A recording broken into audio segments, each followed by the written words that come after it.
The sandstone corridor is collapsing. Dust chokes the air as Greek soldier Alexios of Macedon presses his back against the tomb wall, torch raised with a trembling hand.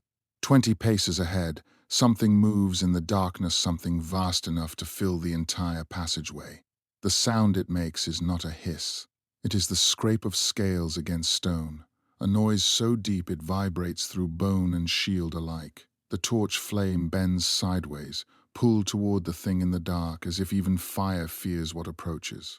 Alexios sees it then, a head wider than 3 men standing shoulder to shoulder, emerging from shadows that should not exist this deep beneath the Egyptian sand. Eyes like molten copper catch the torchlight. A mouth opens, revealing row upon row of curved teeth, each as long as a dagger. The jaw unhinges with a wet crack. It is 332 BCE. Alexander the Great has just conquered Egypt, and his men have done what the Egyptians warned them never to do. They have entered the tomb of the serpent coil, the sealed chamber where priests once performed rituals to keep Apep, the great serpent of chaos, the enemy of Ra, the devourer of light, bound in eternal darkness. The seal is broken. Apep is awake, and Alexios realizes with cold certainty that he will never see Macedonia again. Behind him, the sounds of his companions have ceased. Not the silence of men holding their breath in terror, but the absolute absence that follows when existence itself is revoked. The torch in his hand gutters, its flame shrinking to a faint blue ember that provides almost no illumination. The cold intensifies not the chill of underground chambers, but something more fundamental, as though warmth itself is being drawn from the air and consumed. Alexios can see his breath now, each exhalation forming clouds that hang suspended in the motionless air before dissipating into the encroaching darkness. The serpent's head continues its approach, moving with a terrible deliberation that speaks of absolute confidence. There is no rush in its movements, no predatory excitement. It advances with the inevitability of a rockslide, of rising floodwaters, of any natural force that cannot be reasoned with or turned aside. The scales covering its massive skull are not the overlapping plates found on earthly serpents, but something else entirely smooth, seamless sections that fit together like armor plates forged by divine craftsmen. Where the torchlight touches them, the scales do not reflect, they absorb, drinking in the illumination and giving nothing back. Alexios tries to retreat, but his legs refuse the command. It is not courage that holds him in place, nor paralysis born of terror. It is something more primal, the understanding, sudden and absolute, that movement is meaningless. The creature does not hunt by sight or sound or scent. It perceives through means that transcend the physical senses, tracking the ordered patterns of existence itself, drawn inexorably toward the coherent structure that defines a living being. To move would be as futile as trying to hide from one's own shadow. The copper eyes narrow, focusing on him with an intelligence that is vast and utterly alien. This is not the cunning of a predator sizing up prey, but something far older, the recognition of one force by its opposite, order confronting chaos across a gulf that should never have been bridged. In that moment, Alexios understands what the Egyptian priests had tried to explain. This creature is not simply dangerous. It is the embodiment of a principle that existed before the first sunrise, before Ra spoke the world into being, before the gods separated sky from earth and light from darkness. The mouth opens wider. Inside is not a throat, but an absence so complete it makes the surrounding darkness seem bright by comparison. Alexios watches his torch flame bend toward that void, stretching impossibly, pulled by forces that should not exist in the ordered world. He thinks of Macedonia, green hills he will never see again, olive groves where he played as a child, the face of a girl he planned to marry when the campaign ended. These memories feel suddenly thin, insubstantial, like dreams that fade upon waking. The serpent closes the distance, and in the final moment before the void claims him, Alexios of Macedon understands the ultimate truth of what he faces. Apep does not kill. Apep unmakes. There is a difference. This is the story of an expedition that should have been a triumph. In the autumn of 332 BCE, Alexander the Great led his army into Egypt not as a conqueror, but as a liberator. The Persians had ruled Egypt for 2 centuries, and the Macedonian king was welcomed as a savior, crowned pharaoh in Memphis, and declared the son of Amun-Ra himself. His soldiers, hardened veterans of countless battles across Asia, believed they had seen everything war and the world could offer. They were wrong. During the occupation of Memphis, a detachment of Greek soldiers was ordered to explore a series of ancient tombs in the cliffs west of the city, structures older than any in Greece, sealed with warnings written in hieroglyphs none of them could read. The Egyptian priests begged them not to enter. They spoke of Apep, the great serpent, the embodiment of chaos and darkness, the eternal enemy of the sun god Ra. They said the tombs were not burial chambers but prisons, places where the most dangerous forces of the old world were bound by magic and stone. The Greeks dismissed these warnings as superstition. They had conquered half the known world. They feared no god, Egyptian or otherwise. But the ancient Egyptians feared Apep for a reason. In their cosmology, Apep was not simply a monster. He was the antithesis of order, the living embodiment of ice-fit chaos, disorder, the unraveling of creation itself. Every night, as Ra's solar bark sailed through the underworld, Apep waited in the darkness, coiled in the deepest waters of the Duat, trying to swallow the sun and plunge the world into eternal night. Only the god set with his spear, Mahan the coiled protector, and the magic of Isis kept Apep at bay. The rituals to bind Apep were among the most sacred in Egyptian religion. Priests performed them daily, chanting spells from the book of overthrowing Apep, burning wax effigies, spitting on the serpent's name. They knew that if Apep ever broke free from his divine prison, he would consume not just the sun, but reality itself. The tomb the Greeks entered was not a tomb at all. It was a containment site, and when they broke the seals, they did not find treasure or royal mummies. They found something that had been waiting in darkness for 1,000 years, something that remembered the taste of starlight and the sound of creation screaming. This is the dark story of Apep, the serpent of chaos, and the night Greek soldiers learned why some doors were never meant to be opened. The Macedonian soldiers who marched into Memphis that October carried with them the confidence of an empire in its ascendancy. They had crossed the Hellespont, defeated the Persian king Darius III at Issus, conquered the great fortress of Tyre through engineering marvels that defied conventional wisdom. They were men who had learned to trust in their phalanx formation, in their sarissas, the 18-foot pikes that had revolutionized warfare, and in their young king who seemed blessed by gods both Greek and foreign. Egypt represented not a challenge but a respite, a civilized land with ancient knowledge and wealth, now freed from Persian oppression and ready to embrace its new masters. The soldiers saw Memphis as the Greeks had always seen Egypt, a land of mystery and wisdom, yes, but ultimately comprehensible through reason and observation. They visited the Great Pyramids at Giza and marveled at the engineering, calculating angles and weights, discussing the logistics of such construction with the practical minds of military men. They explored temples and studied hieroglyphs with scholarly curiosity, treating the animal-headed gods as interesting cultural artifacts rather than genuine powers. When priests warned them away from certain sites, the Greeks heard not divine prohibition, but the territorial protectiveness of a conquered priesthood reluctant to share its secrets. What the Greeks failed to understand was that Egyptian civilization had endured for 3,000 years, not despite its beliefs, but because of them. The daily rituals, the elaborate burial practices, the obsessive attention to maintaining Ma'at cosmic order were not superstitions but technologies, carefully refined methods for managing forces that predated human civilization itself. The pyramids were not merely tombs but machines, geometric structures designed to channel and contain energies the Greeks had no framework for understanding. The animal-headed gods were not primitive attempts to anthropomorphize nature, but representations of primal forces that required constant acknowledgement and appeasement to keep them in balance.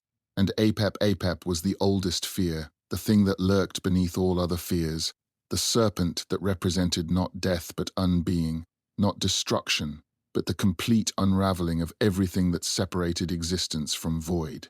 The priests who warned Alexander's soldiers were not protecting treasure or maintaining cultural traditions. They were trying to prevent a catastrophe whose consequences could ripple far beyond a single expedition, beyond Memphis, beyond Egypt itself. They were trying to keep a door closed that had been sealed for very good reasons, by people who understood threats the Greeks could not imagine. The soldiers laughed at these warnings. They entered the tombs with torches and iron tools, with wine to steady their nerves and jokes to dispel any lingering unease.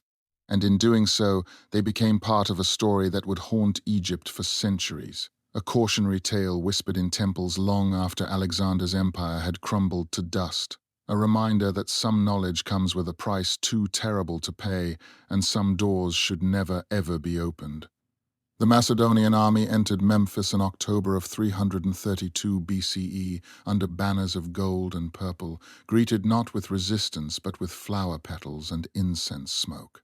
Alexander the Great, barely 24 years old, rode at the head of the column, his armor polished to a mirror shine, his red cloak billowing in the wind that swept across the Nile. The Egyptians lined the streets, chanting his name, calling him liberator, calling him pharaoh. After 200 years of Persian occupation, the arrival of the young Greek king felt like the fulfillment of prophecy. The priests of PTA welcomed him into the great temple, performed the ancient rituals of kingship, and placed the double crown of Upper and Lower Egypt upon his head. But beneath the celebration, beneath the diplomatic smiles and ceremonial wine, the older priests watched with unease. They had seen the Greek soldiers eyeing the tombs in the western cliffs. They had heard the Macedonians laughing at warnings spoken in languages they did not understand. And they knew what the Greeks did not, that some places in Egypt were sacred not because they held treasure, but because they held things far more dangerous. In the temple archives, where papyrus scrolls stretched back centuries into darkness, the high priest Wenifer consulted texts that predated even the pyramids. The hieroglyphs spoke of the Amit the devourer of hearts, a creature so terrible that its very existence had been deliberately obscured from common knowledge. Ancient scribes described it as having the head of a crocodile, the forelegs and torso of a lioness, and the hindquarters of a hippopotamus. 3 of the Nile's most dangerous predators fused into a single unstoppable form. But these were not mere animals stitched together by imagination. The texts claimed the Amit had been crafted by the gods themselves as divine judgment made flesh, stationed in the Hall of Two Truths where the dead were weighed and judged. Those whose hearts proved heavier than the feather of Mart, those who had lived in wickedness and chaos, would see their souls devoured by this creature, erased from existence itself, denied even the comfort of the underworld. The Greeks, in their confidence, viewed Egyptian beliefs as quaint superstition. Alexander's companion cavalry joked about dog-headed gods and cat-worshipping priests as they set up camp along the Nile's east bank. They had conquered Persia's greatest armies. What could they possibly fear from ancient stories and temple warnings?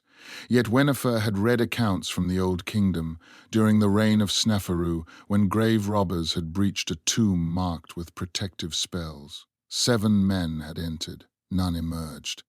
When the temple guards finally forced their way inside 3 days later, they found the treasure untouched, but the thieves were gone, not fled, but simply absent, as though they had never existed at all.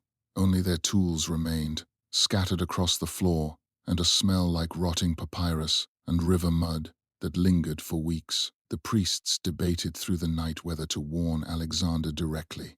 Some argued that the young king, despite his Greek blood, had shown respect for Egyptian traditions. He had not desecrated temples as the Persians had. He made offerings to Amun-Ra. He understood in his way that Egypt's power was older and stranger than military might. But others remembered how curiosity and ambition had destroyed pharaohs before. The 4th dynasty king Menkaure had tried to extend his reign by keeping oil lamps burning through the night, defying the prophecy of his death. The gods had not been merciful, and Alexander, they whispered, possessed that same dangerous combination, brilliant intellect paired with the absolute certainty that he could overcome any obstacle, mortal or divine. As dawn broke over Memphis, painting the limestone temples gold and rose, Wenifer made his decision. He would not warn Alexander not yet, but he would watch, and he would prepare the old rituals just in case. 3 days after Alexander's coronation, a delegation of Greek officers approached the Temple of Ptah with a request. They wanted guides to explore the necropolis west of Memphis, the ancient burial grounds that predated the pyramids, where tombs carved into limestone cliffs held the remains of kings whose names had been forgotten, even by Egyptian scribes. The high priest, a man named Kenti, whose family had served the temple for 6 generations, refused immediately. He stood in the temple courtyard, surrounded by columns carved with protective hieroglyphs, and spoke through an interpreter in a voice that carried no diplomacy, only dread. "Those tombs are not burial places," he said. "They are seals. They hold what must never be released." The Greeks smiled politely and asked what, exactly, was sealed inside. Kenti's answer made the interpreter hesitate before translating. He said the tombs contained fragments of apep pieces of the great serpent's essence, bound by magic and stone after the gods defeated him in the first war of creation. He said the seals were maintained by ritual, by daily prayers and offerings, by the weight of sacred words spoken without interruption for 3,000 years. He said if the seals were broken, Apep would remember the world, and the world would remember chaos. The Greek officers exchanged glances. One of them, a Macedonian named Ptolemy, who would later become king of Egypt himself, asked reasonable questions in the manner of men trained in Aristotelian logic. How could a serpent be defeated yet still dangerous? How could pieces of a creature retain power when separated from the whole? Kenti's response revealed the fundamental gap between Greek and Egyptian cosmology. Apep was not merely a serpent, he explained. Apep was the embodiment of Ias-fit chaos, disorder, non-existence itself. The creature dwelled in the darkness beyond creation, a serpent so massive that its coils could encircle the world, its scales darker than the void before Ra first spoke light into being. Every night, as Ra's solar bark sailed through the underworld, Apep attacked, attempting to swallow the sun and return all existence to primordial nothingness. The gods fought him constantly, and each night they won, but Apep could never be truly destroyed because chaos itself could never be fully eliminated, only contained, controlled, sealed away in places of power. The Greeks listened with the patient condescension of conquerors hearing native folklore, but Kenti was not finished.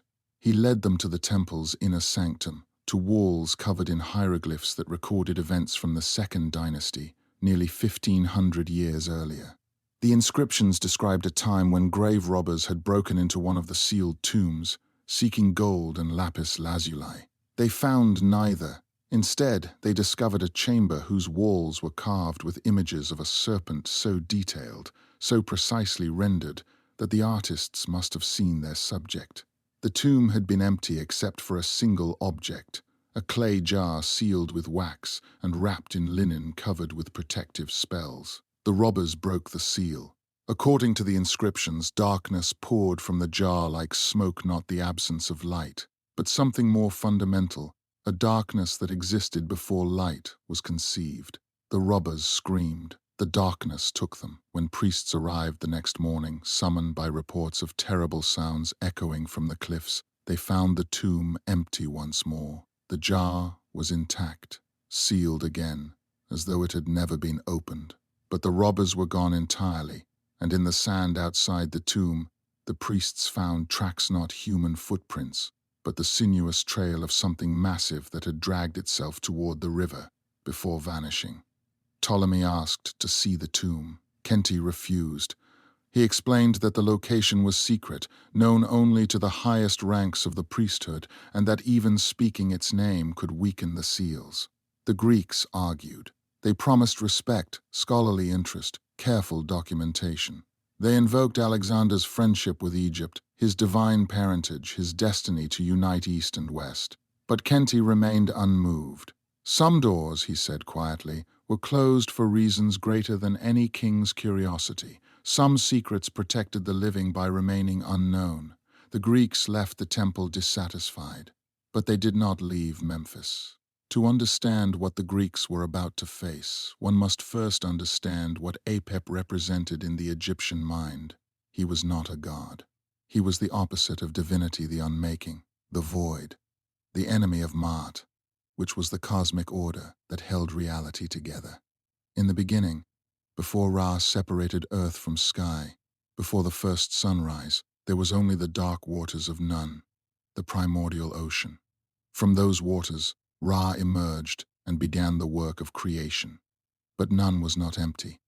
It contained forces older than thought, older than light, and chief among them was Apep, whose name meant he who was spat out. The Egyptians believed Apep had been part of the original chaos, a fragment of the pre-creation darkness that refused to accept order. When Ra created the sun and began his daily journey across the sky, Apep became his eternal enemy, coiling in the depths of the Duat, waiting for the solar bark to pass so he could strike and swallow the light. Every night, the battle repeated. Every dawn was a victory against entropy itself, but the Egyptians knew the battle would not last forever. They knew that one day, at the end of time, Apep would succeed and the sun would not rise again. The priests described Apep as a serpent of impossible dimensions. Some texts claimed he measured 16 cubits in length, approximately 24 feet.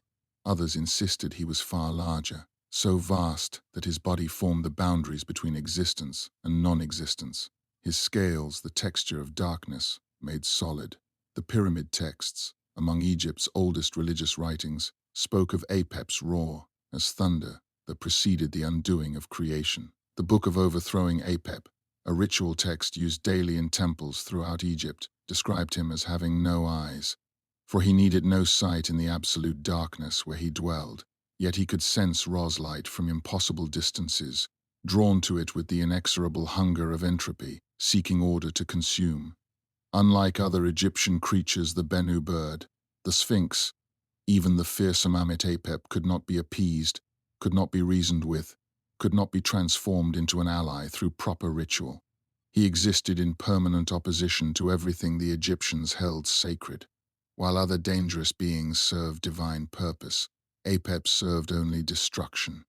The god Set, despite his association with chaos in the desert, fought alongside Ra against Apep each night, standing at the prow of the solar bark with a spear, defending the sun. Even Set understood that Apep's victory meant the end of all things, including himself. The daily rituals to protect Ra from Apep were among the most important ceremonies performed in Egyptian temples. Priests would create wax figures of the serpent, inscribe them with his name, then ceremonially destroy them, burning them, cutting them apart, spitting on them while reciting spells of binding and diminishment. These were not symbolic acts. The Egyptians believed that ritual had genuine power, that the physical destruction of Apep's image in the material world weakened his essence in the spiritual realm. At the temple of Karnak, priests performed these rituals 3 times daily. At Memphis, where the Greeks now walked, the rituals had continued unbroken for millennia. But rituals required knowledge. They required the correct words spoken in the correct order, the proper offerings made at the proper times. They required an unbroken chain of initiations stretching back to the first priests who had learned the spells directly from Thoth, the god of wisdom and magic. And they required, above all, that the sealed places remain sealed. Because while Apep's true form battled Ra in the underworld each night, the Egyptians had learned through terrible experience that fragments of his essence could be trapped, contained in physical vessels, buried in tombs protected by layers of stone and spell. These fragments retained the serpent's nature, his hunger for light, his hatred of order, his ancient, patient malevolence. They waited in darkness, as Apep himself waited, for the seals to weaken, for the rituals to falter, for someone foolish enough to believe that knowledge was more important than survival. The Greeks, trained in philosophy and natural science, struggled to comprehend threats that existed outside rational categories. They would learn. The Greeks who entered the western necropolis on the morning of October 15th were not treasure hunters or archaeologists. They were soldiers, 40 men from Alexander's phalanx, led by a junior officer named Alexios of Macedon and a Greek-speaking Egyptian guide named Psamtik, who had agreed to lead them only after being paid triple the usual rate. The men carried torches, ropes, iron tools for prying open sealed doors, and enough wine to make the work bearable under the Egyptian sun. They joked as they climbed the limestone cliffs, laughing at the warnings Kenty had given them, mocking the idea that words and rituals could hold back anything real. They had fought Persians, Indians, mountain tribes that painted their faces with ash and screamed prophecies. They feared nothing that could not bleed on a spear. The tombs they sought were set high in the rock face, accessible only by narrow paths worn smooth by centuries of priestly footsteps. The entrances were small, barely wide enough for a man to crawl through, and covered with limestone slabs carved with dense hieroglyphs that Psamtik refused to read aloud. When the Greeks asked why, he said only that some words should not be spoken near certain places. They laughed and began prying the first slab free. The work took hours. The limestone had been sealed with a mixture of gypsum and sand that had hardened over centuries into something nearly as strong as the rock itself. The soldiers rotated shifts, 2 men working with iron pry bars while others rested in the narrow shade of the cliff face. By midday, they had removed the outer slab, revealing a passage that descended at a sharp angle into absolute darkness. The air that emerged smelled wrong, not the musty scent of enclosed spaces or the familiar odor of ancient burial sites, but something else. Something that reminded Psamtik of the Nile during flood season, when the river churned with mud and carried the scent of distant storms. He told Alexios they should stop, that the smell meant the seals were still active, that whatever was inside was not simply dead and forgotten. Alexios, wiping sweat from his face, asked what exactly the guide thought they would find. Psamtik did not answer directly. Instead, he pointed to the hieroglyphs surrounding the entrance warnings that he finally agreed to translate. The inscriptions were not the standard funerary texts found in most Egyptian tombs. There were no prayers for the deceased's journey through the underworld, no appeals to Osiris or Anubis, no descriptions of the weighing of the heart. Instead, the glyphs repeated a single phrase in multiple variations, carved by different hands across different dynasties, as though each generation of priests had felt compelled to add their own warning. Here lies that which must not wake. Here dwells the fragment. Here the serpent dreams. Do not break the seal. Do not speak the names. Do not bring light to that which feeds on light. Below these warnings, carved more deeply than the others, was an image that made even the Greeks pause. It showed a serpent, its body coiled so tightly that the individual loops were impossible to distinguish, creating a spiral that drew the eye inward toward a central darkness. But this was not the stylized, symbolic art typical of Egyptian tomb decoration. The serpent's scales were rendered individually, thousands of them, each one etched with a precision that suggested the artist had worked from direct observation. The head was not raised in the threatening pose common to Egyptian cobra imagery, but lowered, as though the creature was listening, waiting, existing in a state of perfect, patient hunger. Around the serpent image, the priests had carved the names of gods invoked for protection: Set the defender, Ra the lightbringer, Neith the warrior, Sekhmet the destroyer. But these divine names had been carved in reverse, written backward, a technique used in Egyptian magic to create a mirror barrier, reflecting any force that attempted to escape back upon itself. Psamtik explained this to Alexios, his voice dropping lower as he traced the reversed hieroglyphs with one finger, careful not to touch the serpent itself. He said the reversed names meant the priests had not been trying to keep grave robbers out. They had been trying to keep something in. Alexios considered this information for perhaps 10 seconds. Then he ordered his men to light more torches and prepare to enter. After all, he reasoned, they had come too far to turn back because of ancient superstitions and artistic flourishes. The men moved forward, torches held high, iron weapons ready, confident in their steel and their training.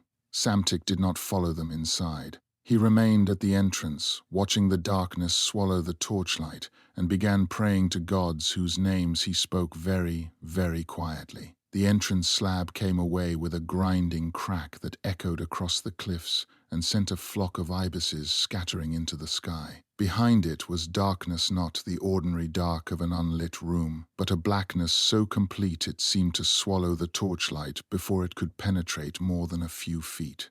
The air that rushed out was cold, far colder than it should have been in the Egyptian heat, and it carried a smell that made several soldiers step back. It was not the smell of decay or dust. It was sharper, more chemical, like burned copper and sulfur mixed with something organic and rotten. Psamtik refused to enter. He stood at the threshold, shaking his head, and said in broken Greek that the smell was wrong, that it was the smell of Isfit, of chaos itself. The Greeks ignored him. Alexios went in first, torch raised, sword drawn, moving in a crouch through a low passage that sloped downward into the rock. The walls were covered in hieroglyphs, not the usual funerary texts, but dense columns of text repeated over and over, the same symbols appearing hundreds of times. Later, when scholars would finally translate them, they would find that every line was a binding spell, a fragment of the book of overthrowing Apep, written in ink mixed with protective oils and the ground bones of sacred animals. The passage opened into a chamber roughly 20 paces across, with a ceiling lost in shadow. And in the center of the chamber was a stone sarcophagus, but not the kind used for human burials. This one was massive, 10 feet long and 6 feet wide, carved from black basalt and covered with more hieroglyphs, each one inlaid with gold that still gleamed in the torchlight. The soldiers spread out around the chamber, their footsteps echoing strangely, as though the space were larger than it appeared. The walls here were different from the passage covered, not with text, but with images. The same serpent appeared again and again, rendered in different styles from different eras, suggesting that priests had returned to this chamber across centuries to reinforce the imagery. In some depictions, the serpent was shown coiled around the solar bark, while gods attacked it with spears and knives. In others, it was dismembered, its body cut into sections, each piece bound with chains formed from hieroglyphs. But in the largest image, directly above the sarcophagus, the serpent was shown whole and unbound, its jaws open wide enough to swallow the sun itself, its body extending beyond the borders of the carving into the raw stone, as though the artist had run out of space to contain it. One of the soldiers, a young Macedonian named Nicanor, approached the sarcophagus and ran his hand along the gold inlay. The hieroglyphs were unusually deep, carved not into the surface but through it, as though the priests had wanted to ensure the words penetrated to whatever lay inside. The lid was sealed with a thick layer of hardened resin, black and glossy, applied so thickly that it formed a raised bead around the entire perimeter. But the seal was cracked in places, thin fractures that might have been caused by earth tremors over the centuries, or by the simple expansion and contraction of stone across millennia. Through one of these cracks, something glistened, a viscous substance that caught the torchlight with an oily, iridescent sheen. Alexios ordered his men to begin removing the lid. They positioned iron bars at strategic points, using the leverage technique they had learned during siege warfare. The work was difficult. The lid weighed at least half a ton, and the resin seal resisted their efforts. As they worked, the temperature in the chamber seemed to drop further. Several men commented on it, their breath now visible in the torchlight. The smell intensified that mixture of copper and rot, and one soldier claimed he heard something moving in the darkness beyond their torches, a dry sliding sound like scales on stone. The others told him to be quiet and keep working. When the seal finally broke, it did so with a sound like shattering pottery. Black fragments of resin fell away, and more of that viscous substance welled up through the cracks. It was not liquid and not solid, something between the two states, and it moved against gravity, flowing upwards slightly before dripping back down. One soldier made the mistake of touching it. He jerked his hand back immediately, staring at his fingers, which had gone numb where the substance had made contact. The numbness spread up his arm, and he began to shake, his eyes widening. He tried to speak but managed only a choked sound. Then he collapsed, his body hitting the stone floor with a heavy thud. His companions rushed to him, but Alexios ordered them back to work. One man down was unfortunate but not catastrophic. They were soldiers. They had seen worse. They positioned the bars again, applied more force, and with a grinding shriek of stone on stone, the lid shifted. Inch by inch, they moved it aside, revealing what lay within. The chamber filled with that cold, chemical smell, now so strong that several men gagged. And from the sarcophagus came a sound soft, almost inaudible, like wind through a narrow gap. But it was not wind, it was breathing. The Greeks gathered around the sarcophagus, torches casting long shadows on the walls. The lid was a single slab of stone, easily weighing 1/2 ton, fitted so precisely that no gap showed between lid and base. Around the edges, someone had poured a thick layer of resin mixed with ground natron and myrrh, creating a seal that had hardened over centuries into something like stone itself.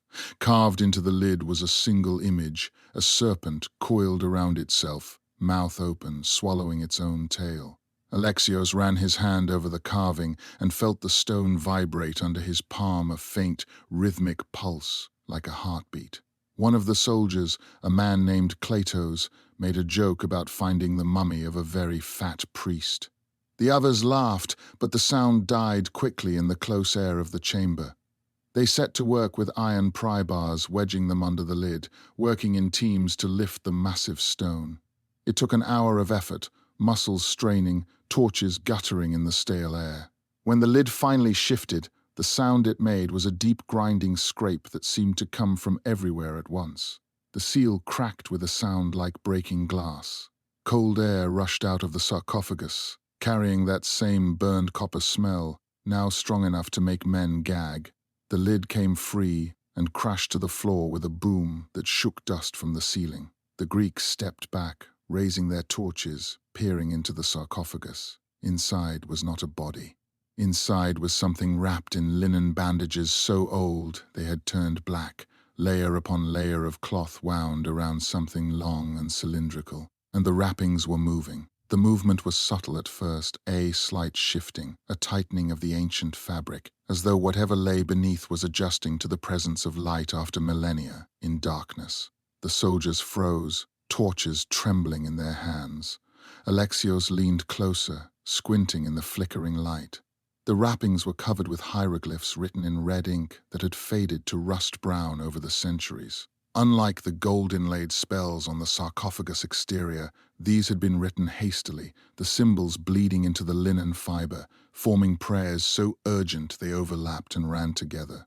Between the layers of bandages, something glistened, that same viscous substance they had seen earlier, but now it was seeping through the cloth, spreading in dark patches that reflected the torchlight with an unnatural sheen. Cletos, emboldened by curiosity or perhaps by the wine he had consumed during the climb, reached into the sarcophagus and touched the wrappings. The linen was cold, impossibly cold, and damp with that strange fluid. The moment his fingers made contact, the movement stopped entirely. Complete stillness. For 3 heartbeats, nothing happened. Then the wrappings erupted. The fabric tore from within, splitting along lines that had been deliberately weakened by time and the corrosive properties of whatever they contained. What emerged was not a preserved corpse or ancient treasure. It was a segment of something living, portion of serpent approximately 6 feet in length, its scales black as obsidian but somehow darker still, as though they absorbed light rather than reflected it. Each scale was the size of a man's palm, overlapping in patterns that seemed to shift and reorganize as the creature moved. The head, if it could be called a head, was eyeless, a smooth, tapered skull covered in that same impenetrable darkness, with a mouth that split open to reveal not teeth but rings of inward-pointing barbs designed to pull prey deeper with each swallow. The fragment for that was all it was, a fragment of the greater apep, severed and sealed by ancient priests moved with horrible speed. It struck Cletos in the chest, coiling around him before he could scream, and began to constrict.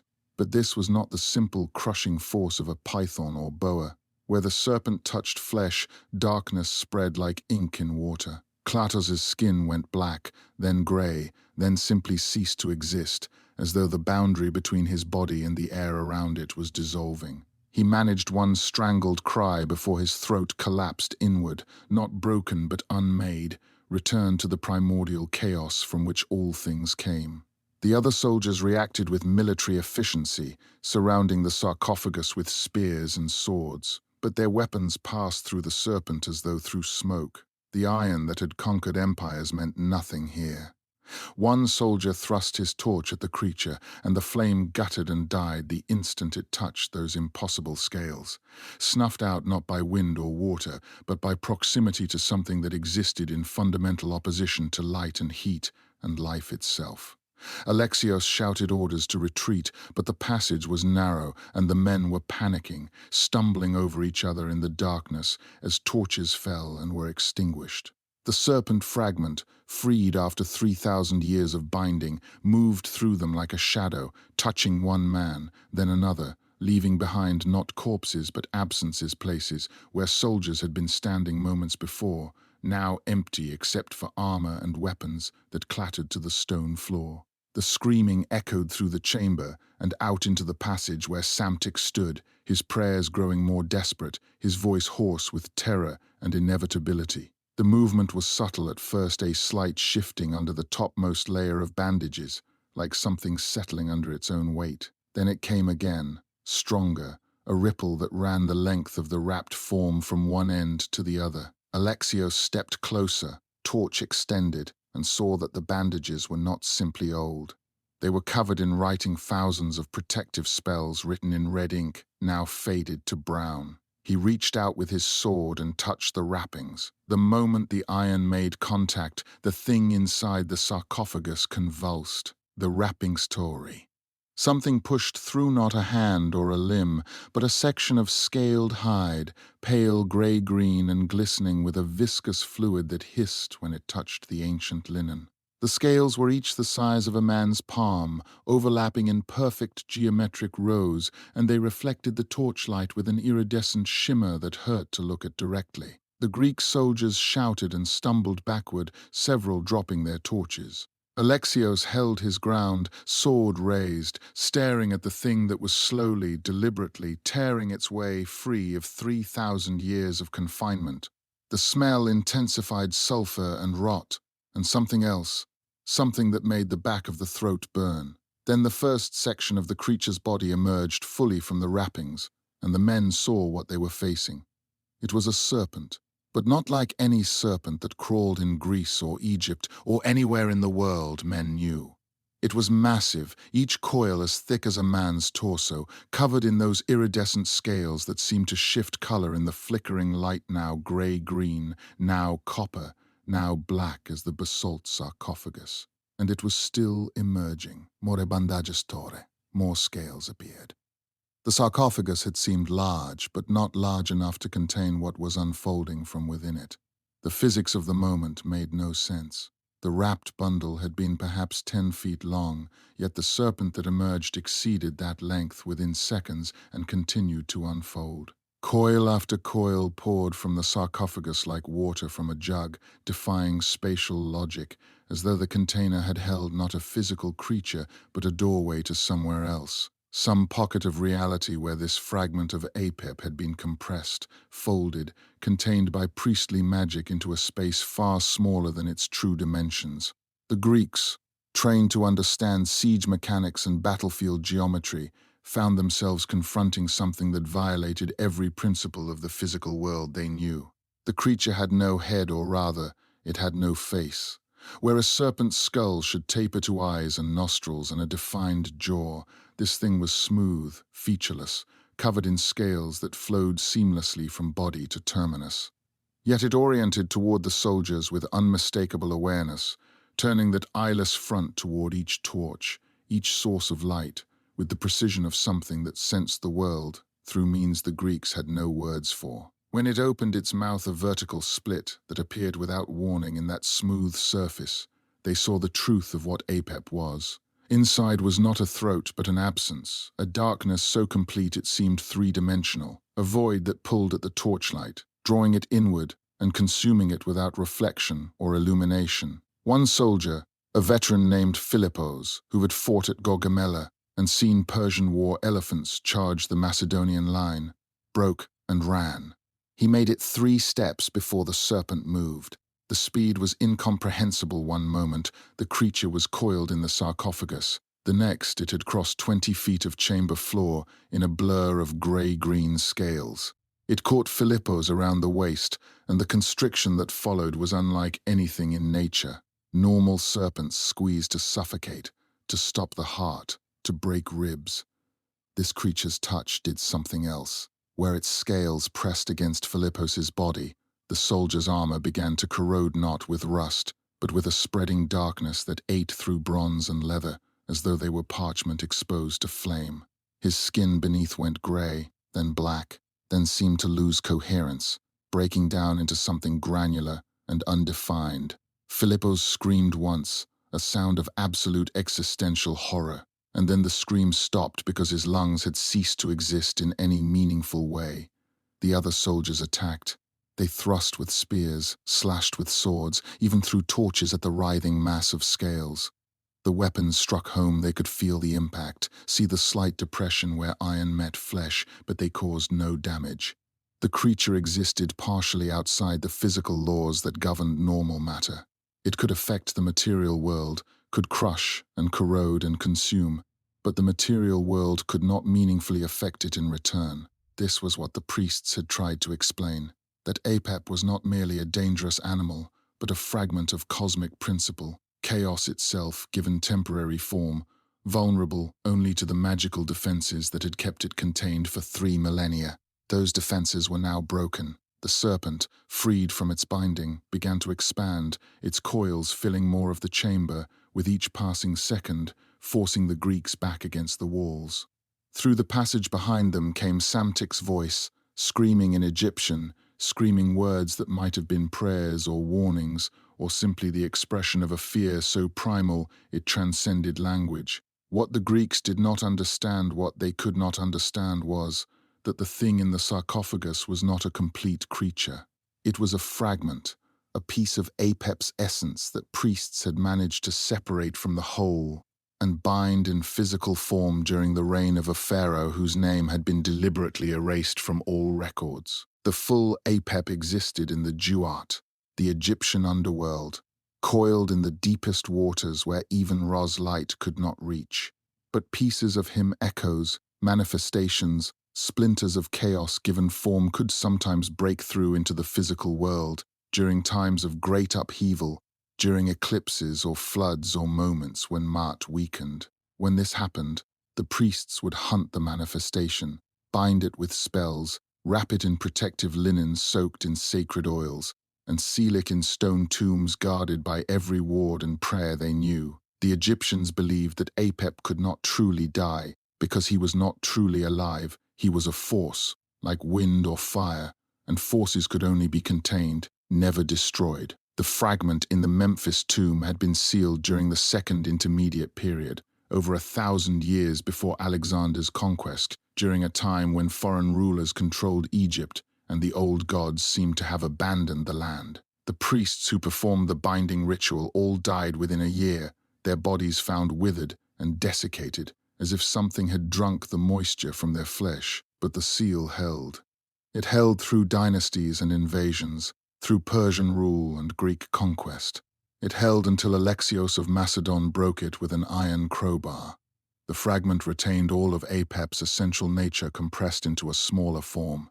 It hungered for light because light represented order, and order was anathema to its existence. It moved through space in ways that violated physical law because it was not entirely of the physical world. It existed simultaneously in multiple states, partially material, partially spiritual, bridging the boundary between the Duat and the mortal realm. The ancient texts described such manifestations as wounds in the world, places where the fabric of reality had been torn and something from beyond creation had pushed through. The torn edges of these wounds would fester if not properly treated with ritual and binding, spreading the infection of chaos outward until priests could contain it. The creature's scales were not simply armor, but a kind of boundary layer, the point where its non-physical essence intersected with material reality.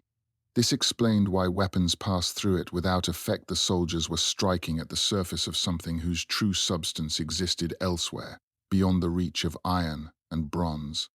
But the serpent's ability to affect the physical world was absolute. Where it touched matter, it imposed its nature upon it, unmaking the order that held atoms in coherent structures, returning organized substance to primordial chaos. This was not destruction in the conventional sense. Destruction implied transformation from one state to another, wood to ash, flesh to decay. What Apep did was more fundamental. It erased the distinction between existence and non-existence, returning things to the undifferentiated state that predated Ra's first act of creation. The priests had understood this. Their binding rituals did not attempt to kill or even harm the fragment, because such actions would be meaningless. Instead, they created a shell of order so dense, so multi-layered, that the fragment could not push through it. The hieroglyphs carved into the sarcophagus were not merely decorative. Each symbol was a word of power, and words had genuine force in Egyptian cosmology. Language was how Ra had created the world, speaking things into being from the waters of none. The priests used that same creative force in reverse, speaking boundaries into existence, using divine names and sacred formulas to build invisible walls around the fragment. The protective spells had to be maintained through daily ritual, through offerings and prayers performed without interruption across centuries. As long as priests remembered the words and spoke them correctly, the walls held. But language required knowledge, and knowledge required continuity. The Greek conquest had disrupted the priestly succession at many temples.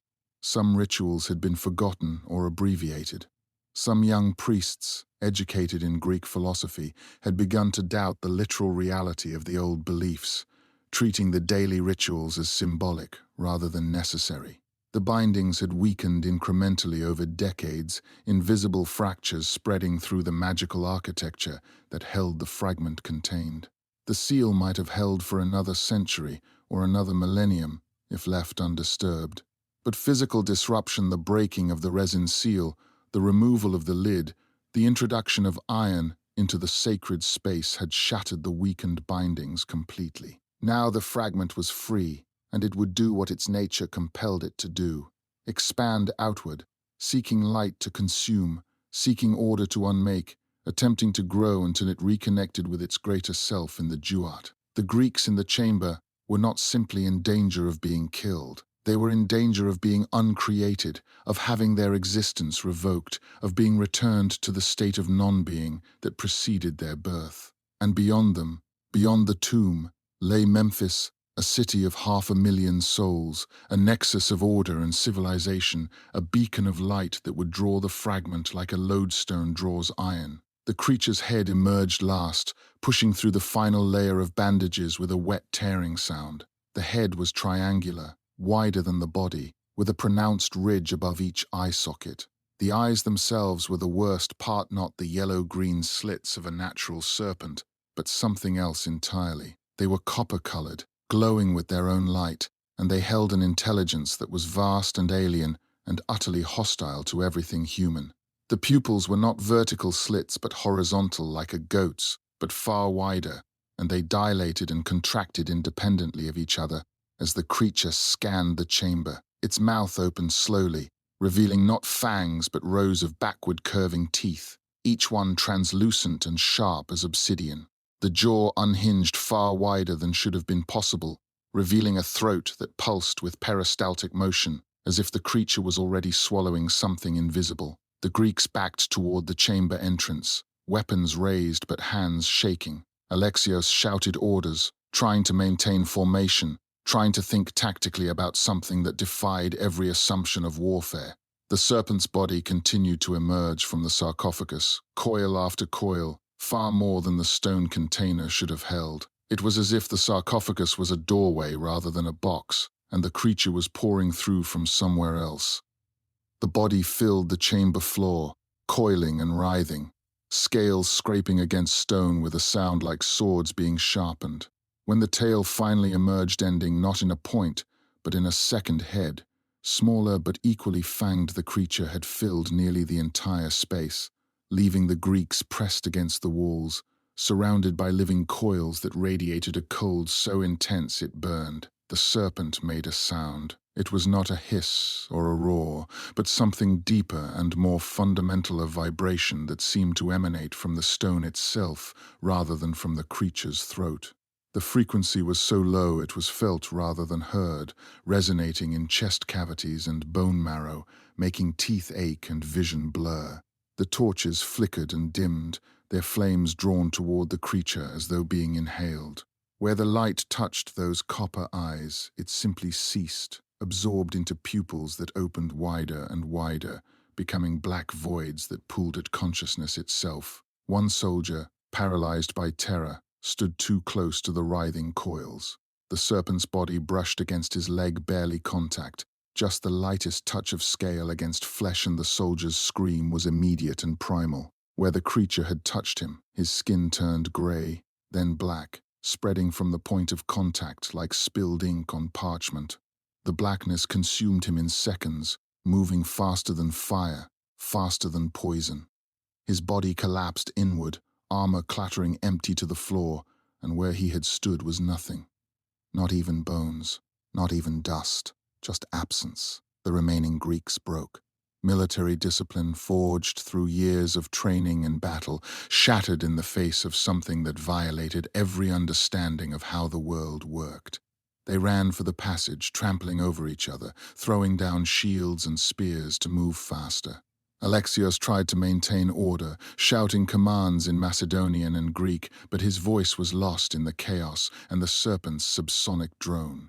He was one of the last to reach the passage, sword still in hand, backing away from the creature while maintaining eye contact with those terrible copper eyes. The serpent did not pursue them immediately. Instead, it raised its head, the primary head, the one that had emerged last, and turned it toward the ceiling, toward the carved image of itself swallowing the sun. It held that position for several heartbeats, as though recognizing its own representation, remembering what it was, what it had been, what it would become again, if given the opportunity. The copper eyes brightened, casting shadows that moved against the direction of the torchlight, shadows that fell upward instead of down. Then it moved. The speed was incomprehensible. One moment the serpent filled the chamber, the next it was flowing up the passage like water running uphill, its body compressing and extending in waves that defied anatomy. The Greeks in the passage screamed. Some tried to fight, thrusting spears into the approaching mass of scales, but the weapons had no more effect than before. The serpent passed over them, through them, around them, leaving behind shapes that had once been men but were now collapsing structures of disintegrating matter. Psamtik, still standing at the entrance, saw the torchlight die in the passage. He heard the screaming stop. He watched as darkness poured from the tomb entrance like smoke, but thicker, more substantial, darkness that moved with purpose and intelligence. He turned and ran, abandoning his fee, abandoning the Greeks, running down the cliff path toward Memphis with the certain knowledge that he had witnessed the end of something. Behind him, the serpent emerged into daylight, true daylight, Ra's light, the ordered light of creation, and did not burn or weaken or retreat. Instead, it grew larger, its scales absorbing the sun's rays, feeding on light the way normal creatures feed on flesh. The fragment was free, and it was hungry, and between it and the city lay nothing but sand and the fading screams of men who had learned, too late, that some warnings should never be ignored. The serpent did not strike immediately. It coiled upon itself in the center of the chamber, both heads raised, watching the Greeks with those terrible copper eyes. The air grew colder. The torches began to dim, flames shrinking down to faint blue flickers that gave almost no light. One of the soldiers, a veteran named Nicanor, broke first. He screamed something in Macedonian and lunged forward with his spear, driving the iron point into the serpent's flank with all his strength. The spear penetrated the scales, sank deep into the flesh beneath. Black ichor welled around the wound, smoking where it touched the iron. The serpent's reaction was instant and terrible. The head nearest Nicanor struck with a speed that blurred the air, jaws closing around the soldier's torso. The teeth sank through armor, through flesh, through bone. Nicanor's scream cut off abruptly as the serpent lifted him from the ground, shook him once like a dog shaking a rat, and threw his body against the wall hard enough to crack stone. He slid to the floor and did not move again. The other Greeks scattered, some fleeing toward the entrance passage, others pressing themselves into corners, trying to make themselves small. Alexios held his position near the doorway, sword raised, shouting for order. The serpent's second head turned toward him, mouth opening wider, and from deep in its throat came a sound that was not a hiss. It was a vocalization, a deep harmonic rumble that formed something almost like words not Greek, not Egyptian, but something older, a language of pure negation that made reality itself feel thin and unstable. The stone walls began to crack. Hieroglyphs dimmed and faded as if the spells were being erased in real time. The sound affected the Greeks physically. Blood began to run from their ears and noses. Their vision blurred and doubled, showing the chamber overlaid with another space, a vast darkness stretching infinitely in all directions, where distant lights moved like predators circling. This was the Duat bleeding through, the underworld where Apep truly dwelled, attempting to impose itself over the material realm. The serpent was not just a physical creature, it was a breach point, a place where two realities intersected, and the longer it remained free, the wider that breach would grow. 3 soldiers made a coordinated rush, attacking from different angles with spears and swords. Their weapons struck scales, penetrated flesh, drew that smoking black ichor. For a moment, it seemed the creature could be harmed through sheer persistence and numbers.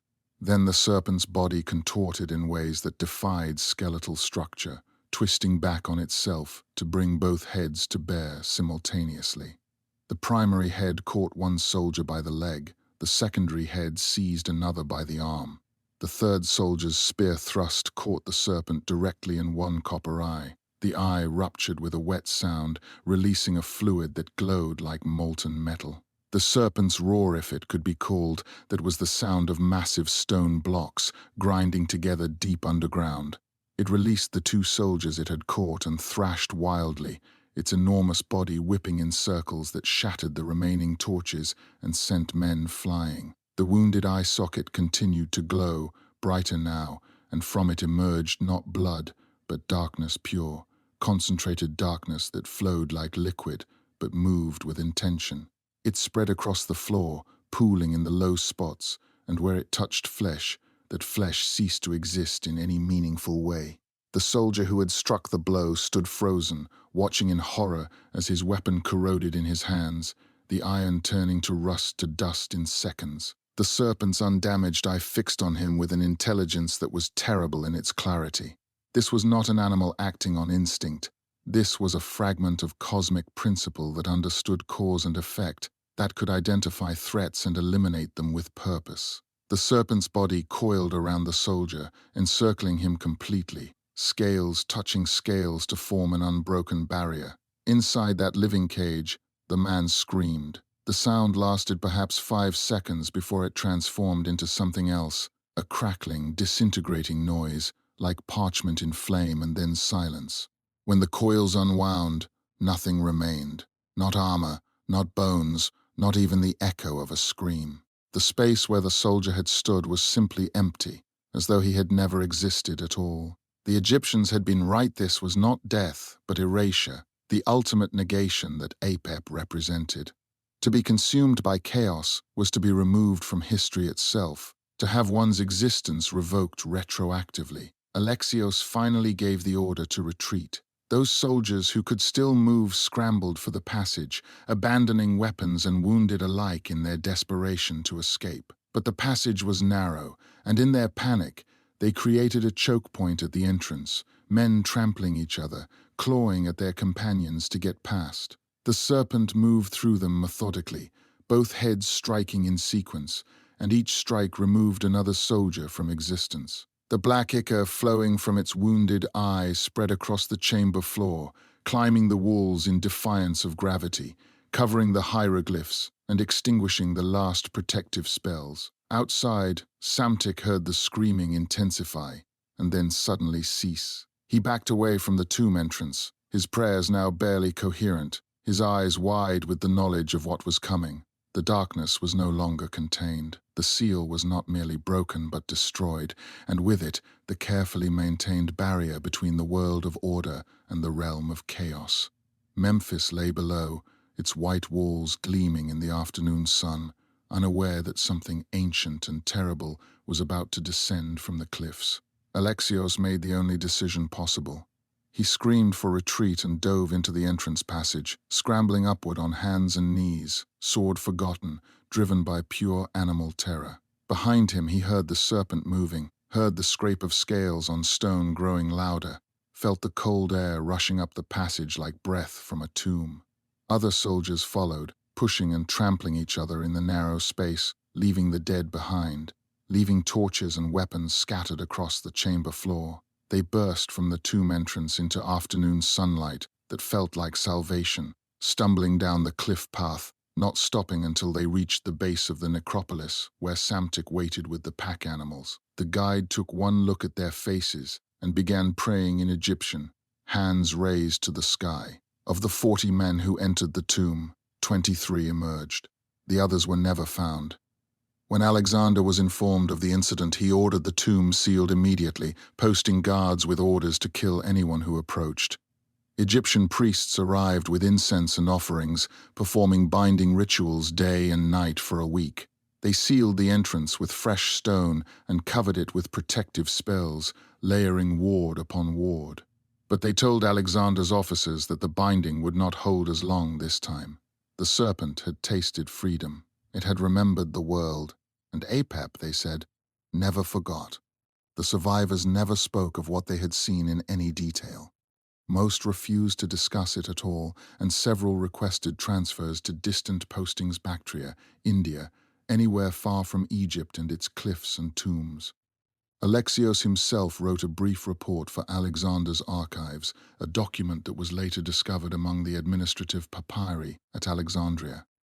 His account was clinical, stripped of emotion, describing the expedition as a reconnaissance failure due to structural collapse and toxic air. He made no mention of serpents or darkness, or men who simply ceased to exist. But in the margins of the document, written in smaller script, possibly added years later, were 3 words in Greek. The priests knew. The Egyptian priests who performed the resealing worked with an urgency that bordered on panic. High Priest Wenifer personally supervised the operation, consulting texts that had not been removed from temple archives in generations. The new seal was more elaborate than the original multiple layers of stone, each inscribed with different spells, designed to create redundant barriers in case one layer failed. They buried protective amulets in the cliff face around the entrance. Scarabs carved from lapis lazuli, small bronze images of Set-spearing Apep, papyrus scrolls containing the complete text of the Book of Overthrowing Apep, wrapped in linen and sealed in clay jars. They sacrificed bulls and poured the blood over the entrance stones, mixing it with ground natron and myrrh to create a paste that would harden into a sacred barrier. But Wenifer knew the truth, even if he could not speak it openly to the Greeks. The fragment had grown stronger. During its brief freedom, it had consumed not just the physical substance of 17 soldiers, but something more fundamental, their ordered existence, the coherent patterns that made them individuals distinct from the chaos of undifferentiated matter. That consumption had fed the fragment, allowed it to expand, to become more fully present in the material world. The original binding had contained something dormant, diminished by millennia of isolation. What they were now sealing away was partially awakened, aware, and actively seeking release. The priests established a permanent Watch 3 initiates stationed at the base of the cliffs at all times, rotating in 8-hour shifts, tasked with maintaining continuous prayers and making daily offerings. They built a small shrine there, dedicated to Set the Protector, acknowledging the god's role as defender against Apep. Every morning at dawn, one priest would climb to the sealed entrance and recite the Litany of Ra, the sacred text describing the sun god's nightly battle against the serpent, reminding the fragment that order still prevailed, that the sun still rose, that Ma'at still governed the cosmos. Alexander accepted these measures with surprising grace. Perhaps he had heard enough from his surviving soldiers to understand that Greek rationalism had its limits. that the world contained realities that could not be conquered with sarissa and shield wall. Or perhaps he simply recognized that the priest's fear was genuine, and that genuine fear deserved genuine respect. He issued orders prohibiting any further exploration of the ancient burial grounds and made a substantial donation to the Temple of Pa for the maintenance of sacred duties in perpetuity. But in private conversations with Ptolemy, who would later record them in his histories, Alexander expressed doubt about the long-term efficacy of the seal. How long would the rituals be maintained? How long before political upheaval or religious change disrupted the priestly succession? How long before the Greeks and Egyptians who remembered this incident were dead and the warnings were forgotten? Ptolemy had no answers. The fragment was contained for now, and that would have to be enough. The alternative confronting what they had glimpsed in that chamber, what existed in the space between existence and void, was something neither general nor priest was equipped to face. In the necropolis, the new seal held. But on certain nights, guards reported hearing sounds from within the cliff-low vibrations, rhythmic and patient, like something vast and ancient counting the days until it could emerge again into light. The Greek soldiers who survived the encounter never fully recovered. Alexios kept detailed records, later incorporated into the campaign histories, describing what they had seen in clinical, disbelieving language that could not hide the trauma beneath. Several soldiers refused to enter any enclosed space for the rest of their lives, choosing to sleep under open sky, even in winter. 2 died within a month, withering from some internal sickness that Egyptian physicians could not diagnose, their bodies desiccating as if something had drunk the life from them. The encounter changed how Alexander's army viewed Egypt. The easy confidence they had felt, the certainty that Greek rationality and Macedonian steel could overcome any challenge, evaporated. They began to take Egyptian warnings seriously, to avoid certain places, to respect the boundaries the priests set. Alexander himself visited the temple of Pta and made extensive offerings, funding the daily apep-binding rituals for the remainder of his time in Egypt. The Greeks recorded the encounter in their histories, but always carefully, always with the implicit understanding that what happened in that tomb was beyond their framework of understanding. Later scholars would rationalize it. Perhaps they encountered a large python or suffered collective hysteria in the close air, or were poisoned by fungal spores in the ancient tomb. But the Egyptian priests knew better. They maintained the seal on the Memphis tomb for centuries, strengthening it with each generation's rituals, watching for signs that the fragment was stirring again.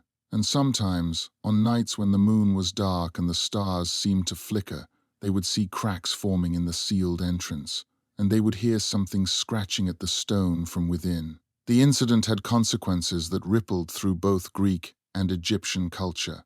Within Alexander's army, it became taboo to speak directly about what had occurred, and soldiers developed superstitious behaviors, refusing to enter tombs, making offerings to Egyptian gods they did not worship, carrying amulets inscribed with hieroglyphs they could not read. When Ptolemy established his dynasty in Egypt after Alexander's death, he was careful to maintain strong relationships with the priesthood, understanding that their knowledge was essential not just for legitimacy, but for survival. He funded the restoration of temples, supported the traditional rituals, and ensured that the apep binding ceremonies were performed with full resources and proper respect. His successors continued this policy for generations, even as Greek culture increasingly dominated Egyptian society. The Egyptian priests, for their part, kept meticulous records of the encounter and its aftermath. Temple archives at Memphis, Karnak, and Heliopolis contain detailed accounts written in hieratic script, describing not just what happened, but why it mattered.